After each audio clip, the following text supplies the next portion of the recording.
दोस्तों mutual fund SIP में निवेश ना करने के हजारों बहाने आपको मिल जाएंगे, लेकिन सच बात तो ये है कि इसमें निवेश नहीं करने का आपको एक भी ठोस कारण नहीं मिलेगा।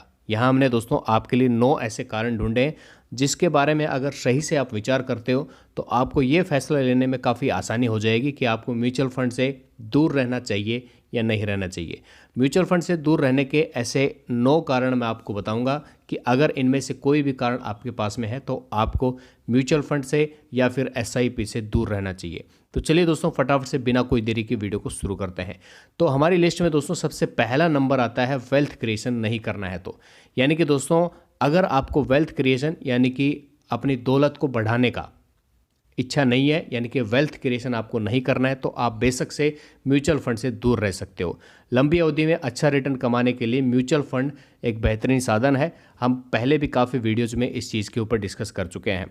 तो पिछले 1 वर्ष में कई म्यूचुअल फंड ऐसे हैं जिन्होंने अपने निवेशकों को दोस्तों 40 से 50% तक का रिटर्न दिया है, और अगर हम औसतन 10 से 15 साल का रिटर्न मान के चलें तो 12 से 15% तक का रिटर्न आसानी से इन सभी म्यूचुअल फंड ने अपने निवेशकों को दिया है, जो दोस्तों बैंक से, एफडी से या फिर रिकरिंग डिपॉजिट के मुकाबले काफ़ी ज़्यादा है। और म्यूचुअल फंड में लंबी अवधि में इस तरह का यानी कि 12 से 15% का रिटर्न मिलना कोई मतलब बिल्कुल आसान चीज़ें हैं। ये आसानी से आपको इतना परसेंट रिटर्न मिल जाएगा। तो यह दोस्तों अगर आपको म्यूचुअल फंड में वेल्थ क्रिएशन नहीं करना है तो आपको म्यूचुअल फंड से बिल्कुल दूर रहना चाहिए।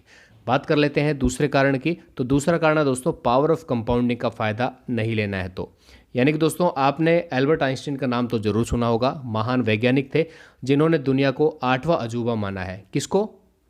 पावर ऑफ कंपाउंडिंग को। अगर आपको इसका फ़ायदा यानी कि चक्रवर्ती ब्याज का फ़ायदा नहीं लेना है तो आपको म्यूचुअल फंड में निवेश नहीं करना चाहिए। तो दोस्तों चक्रवर्ती ब्याज के कारण समय के साथ आपका निवेश तेज गति से बढ़ता है। मान लीजिए आप हर महीने 5,000 रुपये निवेश करते हैं तो 20 साल बाद आपका 5,000 रुपये का जो निवेश हर महीने का है वो 38 लाख और 30,000 रुपये तक पहुंच जाएगा। यह गिनती दोस्तों हमने 10% रिटर्न लेके चली है 20 साल के लिए, और 12 से 15% का रिटर्न म्यूचुअल फंड में मिलना काफ़ी आसान है दोस्तों। तीसरा कारण क्या है दोस्तों? मुद्रास्फीति से ज़्यादा रिटर्न नहीं कमाना है तो आपको म्यूचुअल फंड से दूर रहना चाहिए। मुद्रास्फीति क्या होती है दोस्तों? महंगाई, यानी कि महंगाई की अगर हम बात करें तो पिछले 10 सालों में भारत में महंगाई औसतन 6% बढ़ी है, और बैंक में एफडी में आपको 5.5-6% का रिटर्न मिलता है। यानी कि अगर आपने बैंक में या एफडी कर भी दिया है तो आपका पैसा जो है वो सुरक्षित रहेगा, लेकिन बढ़ेगा नहीं, क्योंकि महंगाई 6% बढ़ रही है और आपको ब्याज भी 6% मिल रहा है। यानी कि अगर आपको मुद्रास्फीति को बीट करना है, यानी कि उससे लोहा लेना है, उससे ज़्यादा रिटर्न चाहिए, तो आपको 6% से यानी कि एफडी से ज़्यादा रिटर्न लेना है, तो वो सिर्फ आपको दोस्तों म्यूचुअल फंड में ही मिल सकता है।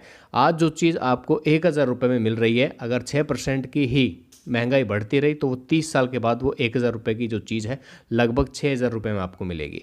तो दोस्तों अगर आपको महंगाई को हराना है तो लिक्विड म्यूचुअल फंड में आपको निवेश करना है, और ये सबसे बेहतर हथियार है।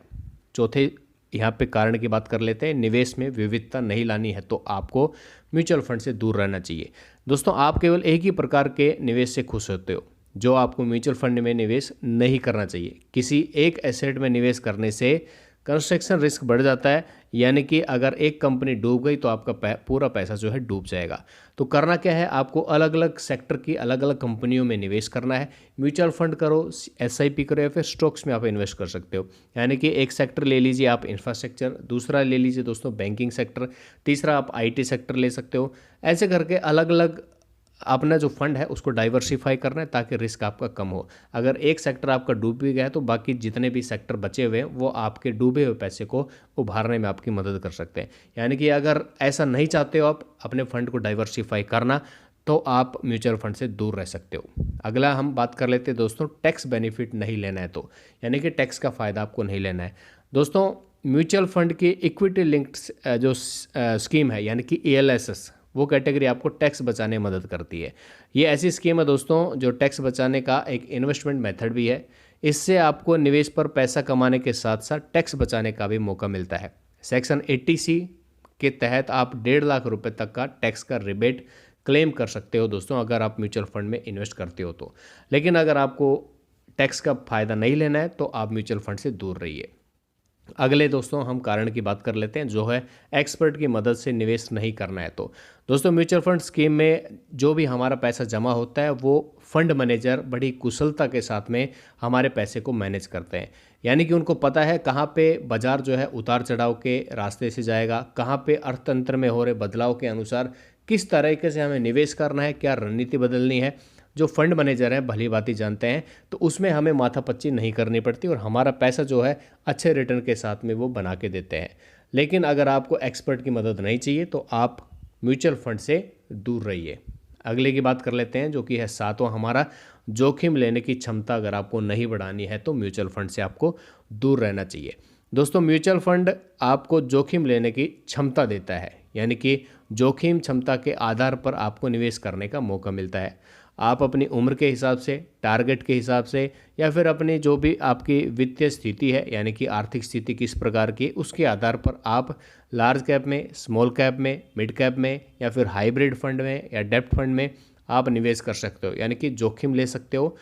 तो जोखिम को इतने सारे प्रकार के बीच में आप डिवाइड कर सकते हो और इससे दोस्तों अच्छा रिटर्न आप ले सकते हो। यानी कि उम्र के हिसाब से आपको जोखिम लेना है, लेकिन अगर आप जोखिम नहीं लेना चाहते हो तो दोस्तों आपको म्यूचुअल फंड से दूर रहना चाहिए।